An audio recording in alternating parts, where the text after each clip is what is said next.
लोग मुराद के जनाजे में आए होते हैं।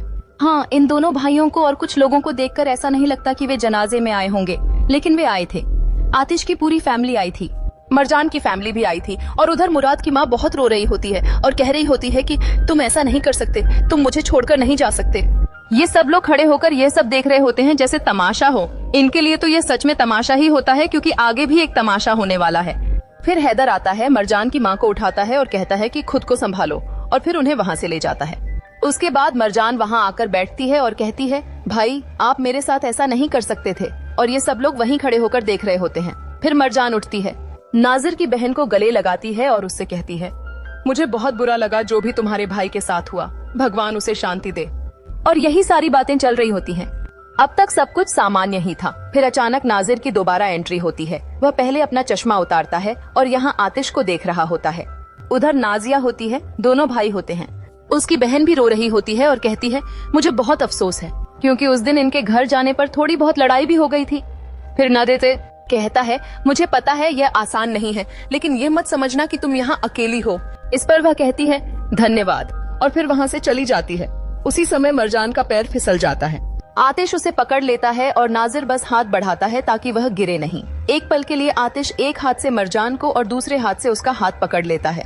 फिर वह उसके पीछे जाता है और कहता है, अब तुम्हारा काम यहाँ खत्म हो चुका है, अब तुम यहाँ से जा सकती हो। ये सब माँ बेटी देख रही होती हैं। मन में यही सवाल आता है कि तुम दोनों यहाँ आए ही क्यों थे। फिर नाजिर कहता है, वक़्त बताएगा कि किसे जाना पड़ेगा, और इतना कहकर वहाँ से चला जाता है। इधर जो मरजान होती है वह कहती है, तुम किस तरह के इंसान हो जो यहाँ भी लड़ाई झगड़ा कर रहे हो। यह बात उन लोगों के कानों तक जरूर पहुँची होती है, इसलिए वे वहाँ से निकल जाते हैं। इधर उसकी माँ दूसरी माँ से कहती है, तुम्हें तकलीफ है, लेकिन तुमने एक बुरे आदमी को खो दिया है, मतलब साफ है उसका बेटा मरा है और वह औरत ये बात कह रही है। वह चाहे कितना भी बुरा रहा हो, जो भी रहा हो। यह बात सुनकर उसके पिता को बहुत गुस्सा आता है और वह कह देता है कि यहाँ से चले जाओ। इधर मरजान कहती है, ये कितनी दिल से खाली औरत है। दी और उसकी माँ कहती है, तुम यहाँ इस तरह की बातें कैसे कर सकती हो। इस पर मरजान जवाब देती है, कम से कम ये तो देख लो कि किस जगह पर खड़ी हो। फिर वह आतिश से कहती है, तुम यहाँ आए ही क्यों हो जबकि तुमने मेरे भाई को मरवाया है। इस पर आतिश कहता है, तुम्हें बहुत दर्द है इसलिए तुम ऐसा बोल रही हो। और फिर वह वहाँ से चला जाता है। उसकी माँ कहती है, क्या तुम इन्हें इनकी जगह नहीं दिखाओगी। मतलब साफ है कि न यह जगह सही है और न ही ये वक्त, इसलिए ये लोग वहाँ से चले जाते हैं। इधर हैदर अपनी पत्नी को लेकर आता है और वे वहाँ बैठ जाते हैं। अभी आतिश और कामिल वहाँ से गए नहीं होते। इतने में हैदर का एक दोस्त मिलने आता है जिसे आतिश भी देख रहा होता है। वह आकर कहता है, यह सुनकर मुझे बहुत बुरा लगा, और फिर कहता है, आप आए इसके लिए बहुत शुक्रिया। वह यह भी कहता है, मुराद के बारे में सुनकर मुझे बहुत दुख हुआ। मैं उसे बहुत समय से जानता था, लेकिन बहुत अरसे से उससे मिल नहीं पाया था। उसी समय नाजिर भी वहाँ होता है और तीनों मिलकर उस आदमी को देख रहे होते हैं। फिर वह दोस्त कहता है, जिसने भी उसके साथ यह किया है हम उसे सजा दिलवाएंगे। यह सुनकर उसके पिता उसी तरफ देखते हैं क्योंकि उन्हें भी यही लग रहा होता है, लेकिन फिर वे कहते हैं, इसकी कोई जरूरत नहीं है, मैं खुद इसे संभाल लूंगा और तुम समझ भी नहीं पाओगे। वह आदमी कहता है, हमें बात करनी होगी, वैसे भी मुझे तुम्हें बहुत सी बातें बतानी हैं। इस पर जवाब मिलता है, ठीक है, हम कभी बैठकर बात करेंगे। उसी दौरान एक अंकल कहते हैं, मुझे पता है कि अभी तुम्हारी हालत बहुत खराब है और तुम्हें बहुत बुरा लग रहा है, लेकिन जो बात है वह बहुत जरूरी है, इसलिए मैं तुम्हारा इंतजार करूंगा। अब देखना यह है कि वह जरूरी बात क्या है। इसके बाद वे लोग वहाँ से चले जाते हैं। फिर मरजान आती है और वे लोग हैदर के साथ जाने वाले होते हैं। दोनों गाड़ी में बैठते हैं और शायद अब वहाँ से चले जाएंगे। उधर आतिश और कामिल अभी भी वहीं होते हैं। कामिल नहीं गया होता। आतिश कहता है, इन पर नजर रखना, मैं कहीं और जा रहा हूँ, तुम जाओ, मैं बाद में आ जाऊंगा। अब आतिश पता नहीं कहाँ जा रहा है और किससे मिलने, ये आगे देखना होगा। उधर नाजिर अभी तक नहीं गया होता और लोग वहीं बातें कर रहे होते हैं। बिना उसके माता पिता की सच्चाई जाने पूरा मामला वहीं अटका रहता है। इधर चिचक पूछती है, इसका क्या मतलब है। जवाब मिलता है, ऐसा कुछ नहीं है। फिर उसका भाई कहता है कि कभी वही गॉसिप हो रही है, कभी उस वीडियो की बात हो रही है कि उसने एक लड़की को मारा जबकि वह खुद मर चुका है, उसकी आत्मा को शांति मिले, और यही सारी बातें चलती रहती हैं। इतने में वह वहाँ आ जाती है और सब लोग चुप हो जाते हैं। वह कहती है, मेरे आते ही तुम लोग चुप क्यों हो जाते हो, मुझे समझ नहीं आता। क्योंकि वे वही बातें कर रहे होते हैं जो आतिश की माँ करके आई होती है कि वह ऐसा कैसे कर सकती है। फिर वह बताती है कि आतिश की माँ ने हलवा मंगाया है। यह सुनकर लगता है कि ये सब कुछ ज्यादा ही हो गया है। उसका बेटा मर चुका है और उसे हलवा खाना है। ये सुनकर उसकी माँ भी हैरान रह जाती है। फिर वह अपनी चाची से कहती है, चलो काम करते हैं, वैसे भी मैं खुद को भूल ही चुकी थी। और फिर सब लोग उधर चले जाते हैं। इधर आतिश उन्हीं अंकल से मिलने आता है जिन्होंने मुराद को गोली मारी थी। वह पूछता है, आप कैसे हैं, क्या आपको किसी चीज की जरूरत है? वे जवाब देते हैं, नहीं मुझे किसी चीज की जरूरत नहीं है। फिर आतिश पूछता है, आपने उसे क्यों मारा? वह आदमी कहता है, मुझे एक दिन यह करना ही था, उसने मेरी बेटी को मारा था। फिर आतिश पूछता है, आपने मुझसे यह बात क्यों छुपाई कि उसने मेरी बेटी को मारा था? वह जवाब देता है, मुझे पूरी तरह यकीन नहीं था, इसलिए मैंने ऐसा किया। मैं पहले खुद जानना चाहता था कि यह सच है या नहीं। आतिश कहता है, लेकिन आपको यह सब करने की क्या जरूरत थी? ये काम कोई और भी कर सकता था। वह आदमी कहता है, नहीं मुझे ये अपने हाथों से करना था, मुझे अपनी बेटी से किया हुआ वादा पूरा करना था। वह कहता है कि अब बाकी की जिंदगी वह यहीं बिताएगा। जब उसकी सजा पूरी हो जाएगी या वह बाहर निकल आएगा, तब वह अपनी बेटी के पास जाएगा। फिर दोनों पूरी शांति से रहेंगे, क्योंकि उन्होंने उसका बदला ले लिया है। तो इधर आतिश वादा करता है, मैं आपको एक न एक दिन जरूर बाहर निकाल दूंगा। ताकि मरजान और आतिश एक ही रेस्टोरेंट में होते हैं। मरजान उस शख्स से मिलने जाती है जिसकी बेटी का मर्डर हुआ था, लेकिन आतिश पहले ही वहाँ मौजूद होता है कि मरजान के पिता नाजिर को बुलाते हैं। जब नाजिर आता है तो वह पूछता है कि इतनी जल्दी क्यों बुलाया गया है। तब वह कहते हैं कि हमें मुराद को मरवाना पड़ेगा। यह सुनकर नाजिर हैरान हो जाता है और कहता है कि मुराद तो आपका बेटा है, उसे क्यों मरवाना पड़ेगा? इस पर वे समझाते हैं कि यह सिर्फ लोगों को दिखाने के लिए होगा, जैसे एक एक्सीडेंट जिसमें मुराद मर गया हो। असल में हम उसे फेक पासपोर्ट के जरिए किसी और देश भेज देंगे ताकि उसकी जान बच जाए और कुछ समय के लिए सब कुछ शांत हो जाए। और यह सब करने के लिए मुझे तुम्हारी जरूरत है। नाजिर पूछता है कि फिर आतिश का क्या होगा, उसे बाद में क्या बताया जाएगा? वे कहते हैं कि अभी इस बारे में नहीं सोचा है, बाद में देख लेंगे। नाजिर कहता है, ठीक है, आखिर वह आपका बेटा है, आप उसके लिए यह सब करेंगे ही। इसी बीच कमाल वहाँ खड़ा होता है, लेकिन उसे सारी बातें साफ साफ सुनाई नहीं देती। तभी असली आती है और कमाल से पूछती है कि आतिश कहाँ है। कमाल बताता है कि मरजान और आतिश दोनों बाहर गए हुए हैं। असली पूछती है, क्या दोनों साथ गए हैं? कमाल कहता है, हाँ। फिर वह पूछती है कि कहाँ गए हैं और कब से गए हैं, लेकिन कमाल कुछ भी बताने से मना कर देता है। असली कहती है कि तुम्हारे पास अपने कारण होंगे, मैं तो जैसे दीवारों से बात कर रही हूँ, और वहाँ से चली जाती है। उधर चिचिक अपना काम कर रही होती है, लेकिन उसे चीजों से परेशानी होती है और वह कहती है कि सब कुछ ठीक नहीं लग रहा, थोड़ा गंदा लग रहा है, इसे धो लो। उसकी माँ भी इन बातों से परेशान हो जाती है। तभी असली आती है और उसकी माँ आतिश के बारे में पूछती है। असली बताती है कि आतिश और मरजान बाहर गए हुए हैं, लेकिन कहाँ गए हैं ये कमाल ने नहीं बताया। उसकी माँ कहती है कि वह इन सब बातों से तंग आ चुकी है। असली कहती है कि मरजान ने आतिश के दिमाग पर कब्जा कर लिया है, इसी वजह से आतिश कमजोर हो गया है और अपना असली मिशन भूल गया है।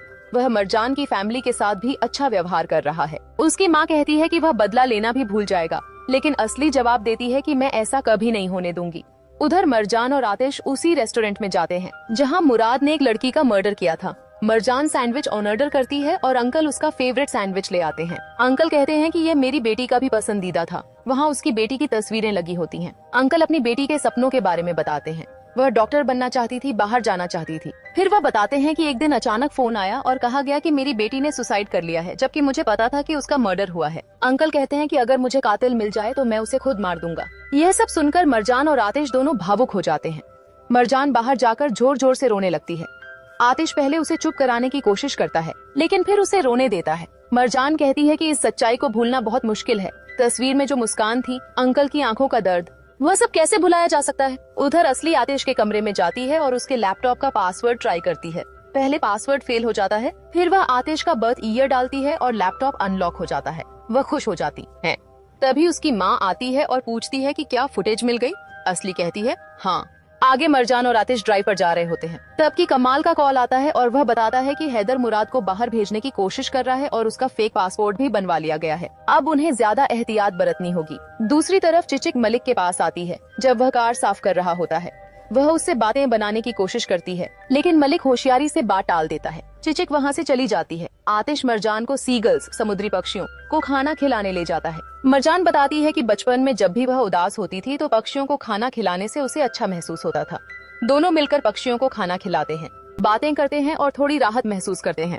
मरजान कहती है कि अब चाहे कुछ भी हो जाए, उसे सही फैसला लेना होगा, भले ही इससे कई लोगों को दर्द ही क्यों न पहुँचे। वह अंकल की आंखों का दर्द नहीं भूल सकती। आतिश कहता है कि सही फैसले से दर्द तो होगा, लेकिन जिसने जो गलत किया है उसे उसकी कीमत चुकानी ही पड़ेगी। इसी बीच दो गलत चीजें हो जाती हैं। आतिश की माँ अंकल के पास चली जाती है और एक वीडियो इंटरनेट पर अपलोड हो जाता है, जो असली और उसकी माँ ने ही डाला होता है। मुराद पहले ही भाग चुका होता है। अब वह कहाँ गया है किसी को नहीं पता। कमाल भी उसी को ढूंढ रहा होता है। अब देखना यह है कि वह उसे पकड़ पाता है या नहीं। सीसाइड पर मरजान और आतिश को भी ये बात पता चल जाती है। मरजान सही फैसला लेने वाली होती है, लेकिन आतिश का परिवार मानने को तैयार नहीं होता। उन्होंने पहले ही वह वीडियो सोशल मीडिया पर डाल दिया होता है। यह सब असली और उसकी माँ ने किया होता है। वापस आते समय मरजान वह वीडियो देख लेती है और हैरान रह जाती है। उसे यकीन नहीं होता कि वीडियो सोशल मीडिया पर आ चुका है और सबने देख लिया होगा। फिर वह सीधे अपने घर वालों के पास जाती है और कहती है कि अब समय नहीं बचा है। उधर आतिश के पिता और परिवार वीडियो डिलीट करवाने की कोशिश कर रहे होते हैं। आतिश की माँ परेशान होती है कि अब बेटे को ये सब कैसे बताएंगे। आतिश के पिता को लगता है कि वीडियो आतिश ने ही पोस्ट किया है और वह उसे चेतावनी देते हैं कि जो किया है उसकी कीमत चुकानी पड़ेगी। उधर अंकल कहते हैं कि उन्हें पहले से पता था कि उनकी बेटी ने आत्महत्या नहीं की थी, वह हमेशा जीना चाहती थी। आतिश की माँ गुस्से में कहती है कि जिस लड़के ने उनकी बेटी को मारा वह अब भी खुशी से जी रहा है और उसे अपनी जिंदगी की कीमत चुकानी होगी। आतिश पूछता है कि मुराद कहाँ है, लेकिन किसी को कुछ पता नहीं होता। आतिश की माँ मरजान पर चिल्लाने लगती है कि तुम्हारी वजह से यह सब हुआ, तुम स्वार्थी हो, तुम्हें परिवार की कोई फिक्र नहीं। आतिश बीच में बोलता है बस बहुत हो गया और पूछता है कि कातिल बेटे को कहाँ छुपा रखा है। मरजान से भी पूछा जाता है कि उसका भाई कहाँ है, लेकिन उसे भी इसकी कोई जानकारी नहीं होती। कमाल आता है और इस बात पर चर्चा होती है कि फुटेज किसने लीक की। कमाल को लगता है कि शायद नाजिर ने ही ये किया हो, क्योंकि वीडियो उसी के पास था, लेकिन आतिश इस बात को मानने से इनकार कर देता है। कमाल कहता है कि कोई भी बदल सकता है और हो सकता है नाजिर ने अपना आखिरी दाम चला हो। तभी असली आती है और पूछती है कि सब कुछ इतना बिगड़ कैसे गया। आतिश अपनी माँ के बारे में पूछता है, लेकिन असली को भी कुछ पता नहीं होता। इसी बीच कमाल के गार्ड्स का कॉल आता है। मुराद अभी तक नहीं मिला। कमाल कहता है कि मुराद इतनी आसानी से छुप नहीं सकता, यह उसी का खेल है और सब कुछ उसके कंट्रोल में होगा। उधर परिवार में तनाव का माहौल होता है। हैदर कहता है कि उसने पहले भी ऐसे लोगों से डील की है और सब संभाल लिया जाएगा, लेकिन मुराद को लेकर बहस शुरू हो जाती है। आतिश के पिता कहते हैं कि मुराद उनका बेटा नहीं है, क्योंकि वह सिर्फ गलतियां ही करता है। माँ कहती है कि चाहे जो भी हो वह उनका बेटा है और उसे बचाना होगा। नाजिर का कॉल आता है और बताया जाता है कि मुराद नहीं मिल रहा। सब लोग बस उसे ढूंढने की बातें कर रहे होते हैं। फिर मरजान आतिश के पास आती है और ताना मारती है कि तुमने ही वीडियो पोस्ट की है। क्या जबरदस्त जीनियस प्लान था। आतिश कमाल और असली को वहाँ से जाने के लिए कहता है। असली गुस्से में मरजान से कहती है कि तुम्हें शर्म नहीं आती, तुम्हारा भाई इतना सब करने के बाद भी तुम यहाँ खड़ी होकर बोल रही हो। कमाल जबरदस्ती असली को वहाँ से ले जाता है। मरजान आतिश से पूछती है कि तुम वीडियो पोस्ट करने की बात क्यों नहीं मान रहे हो। आतिश कहता है कि उसने कोई वीडियो पोस्ट नहीं की। मरजान चेतावनी देती है कि अगर उसके भाई को कुछ हुआ तो। आतिश चुनौती देता है कि फिर क्या करोगी।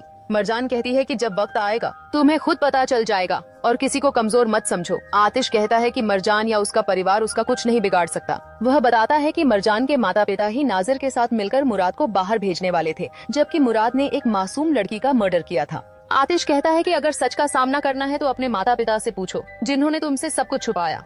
मरजान घर जाकर अपने माता पिता से सामना करती है। वह पूछती है कि क्या यह सच है कि वे मुराद को छुपकर बाहर भेजने वाले थे। उसकी माँ सफाई देती है कि क्या वे अपने बेटे को जेल जाते देखना चाहते थे। मरजान कहती है कि अगर सच में फिक्र होती तो मुराद को उसके जुर्म का सामना करने देते, न कि उसे भगा देते। उसकी माँ कहती है कि जब तुम खुद माँ बनोगी तब समझोगी। मरजान जवाब देती है कि उसका बेटा कभी कातिल नहीं बनेगा। इसी बीच आतिश वहाँ आ जाता है। आतिश के पिता मरजान के माता पिता को दोष देते हैं कि सब कुछ उनकी वजह से बिगड़ा है। आतिश की माँ गुस्से में पूछती है कि वीडियो क्यों रिलीज की गई। तभी आतिश की माँ सामने आकर सच बोल देती है कि वीडियो उन्होंने ही पोस्ट की थी। सब लोग हैरान रह जाते हैं। वह कहती है कि उन्होंने ही कातिल को बेनकाब किया है। इस पर मरजान को गुस्सा आ जाता है और वह पूछती है कि आप ऐसा कैसे कर सकती हैं।